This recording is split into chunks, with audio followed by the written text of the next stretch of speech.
विनय शंकर तिवारी के ठिकानों पर छापेमारी। तो लखनऊ से ये बड़ी खबर है, जहां पर नोएडा मुंबई के 8 ठिकानों पर विनय शंकर के ठिकानों पर छापेमारी की गई है। बैंक लोन हड़पने, मनी लॉन्ड्रिंग मामले में छापेमारी। 14 बैंकों के कंसोर्टियम से लिया गया था बैंक लोन। पूर्व विधायक विनय शंकर तिवारी और परिवार की कंपनी गंगोत्री इंटरप्राइजेस से जुड़ा है ये मामला।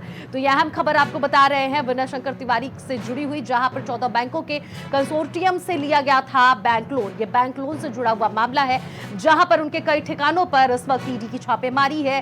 पूर्व विधायक विनय शंकर तिवारी और परिवार की कंपनी है। ऐसे में गंगोत्री इंटरप्राइजेस से ये जुड़ा है पूरा मामला। इनके कई ठिकानों पर ईडी की छापेमारी आज सुबह से जारी है। विनय शंकर तिवारी के ठिकानों पर एक नहीं बल्कि कई ठिकानों पर विनय शंकर के छापेमारी ईडी की जारी है। उनके रिश्तेदारों के घरों पर भी छापेमारी की जा रही है। तो ये आपको हम बड़ी खबर बता रहे हैं। बैंक लोन हड़पने, मनी लॉन्ड्रिंग मामले में छापेमारी की जा रही है। ये विनय शंकर तिवारी पूर्व विधायक हैं और ऐसे में विनय शंकर तिवारी के कई ठिकानों पर छापेमारी जारी है। सुबह से ही ईडी छापेमारी कर रही है। गंगोत्री इंटरप्राइजेस से जुड़ा है ये मामला।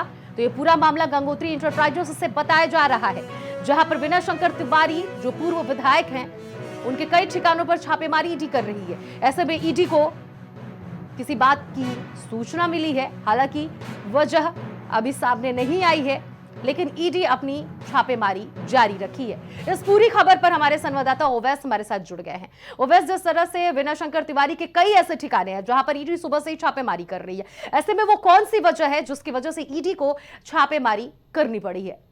जी देखिए, बिल्कुल आपको बता दें कि ये बसपा विधायक है विनय तिवारी। आपने वजह मुझसे पूछी है तो मैं वजह ये बताना चाहूंगा दर्शकों को कि 14 बैंकों के जो कंसोर्टियम लिया था उसको जो है बैंक लोन को लेकर, तो उसमें जो है इनकी छापेमारी हुई है, इनकी जांच चल रही है। इसमें कुल 754 करोड़ रुपए बैंक लोन को घोटाले की बात सामने निकल कर आ रही है। तो कहीं ना कहीं देखा जाए तो जिस तरीके से ईडी जो है लगातार सक्रिय है और छापेमारी कर रही है, और इसमें ये जो है पूर्व विधायक विनय तिवारी, इनके जो परिवार वाले हैं, इस पे भी इनको भी जो है छापेमारी की गई है। और मैं बताना चाहूंगा कि इसमें गंगोत्री ये जो इंटरप्राइजेस, इनकी कंपनी थी गंगोत्री इंटरप्राइजेस, उससे जुड़ा हुआ ये जो है मामला बताया जा रहा है। जी, किस तरह का ये बैंक लोन लिए थे ओवैस, जिसकी वजह से ईडी को छापेमारी करनी पड़ी है? क्या वो घोटाले किए थे? कौन सी वो कार्रवाई थी? देखिए, बिल्कुल आपको बता दें कि इसमें जो है बैंकों से जुड़ी जो लोन है उसकी बात सामने निकल कर आ रही है। उसमें इन्हीं ने जो पैसा लिया है बैंकों से, इस कंपनी को दिखाकर कितना पैसा लिया है, वो सारी बातें सामने निकल कर आ रही हैं। इसमें 754 करोड़ रुपए बड़ी रकम है। ये बैंक लोन के घोटाला इसमें इन्हीं ने किया है, मतलब जो इन्हें पैसा लिया है, बैंक का जो पैसा है वो शायद वापस नहीं किया है। तो ये सारी बातें सामने निकल कर आ रही है। बिल्कुल बिल्कुल ओवैस, बहुत बहुत शुक्रिया, आपने तमाम अपडेट दी।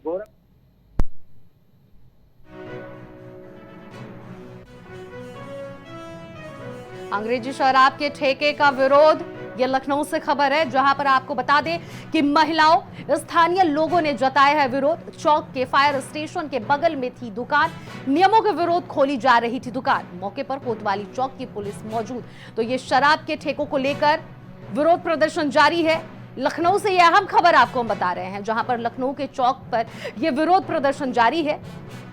लखनऊ के चौक से है ये। मौके पर कोतवाली चौकी की पुलिस मौजूद रही है। तो कोतवाली चौक जो है वहां की पुलिस मौके पर मौजूद रही है और प्रदर्शनकारियों को कंट्रोल करते हुए भी नजर आई है। ऐसे में अंग्रेजी शराब के ठेकों का ये विरोध प्रदर्शन है। आप विजुअल्स के माध्यम से अपनी टीवी स्क्रीन पर देख सकते हैं कि किस तरह से महिलाओं ने, स्थानीय लोगों ने जताया है ये विरोध शराब के ठेकों को लेकर। चौक के फायर स्टेशन के बगल में थी ये शराब की दुकान और ऐसे में उसको लेकर विरोध प्रदर्शन जारी है। तो अंग्रेजी शराब की दुकानों को लेकर विरोध,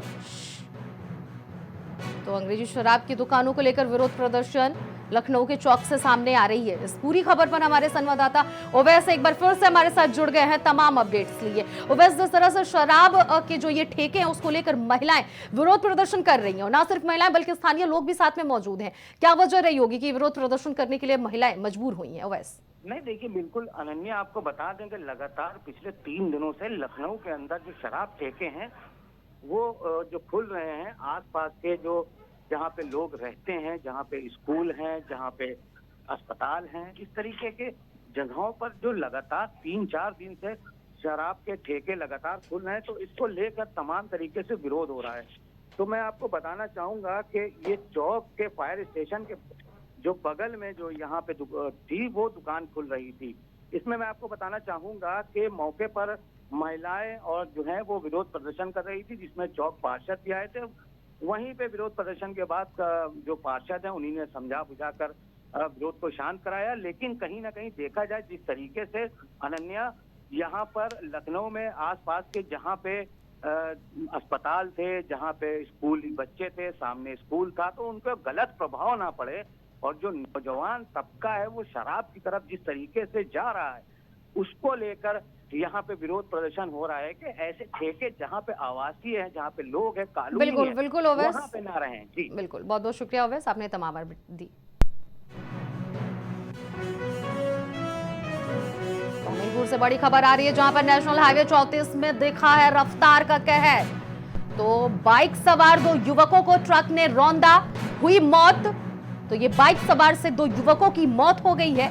ट्रक में बाइक फंसकर लगभग 100 मीटर तक घसीटी गई है। तो ये ट्रक से बाइक फंसने के कारण लगभग 100 मीटर तक बाइक घसीटी गई। ट्रक चालक ट्रक को छोड़कर मौके से हुआ है फरार।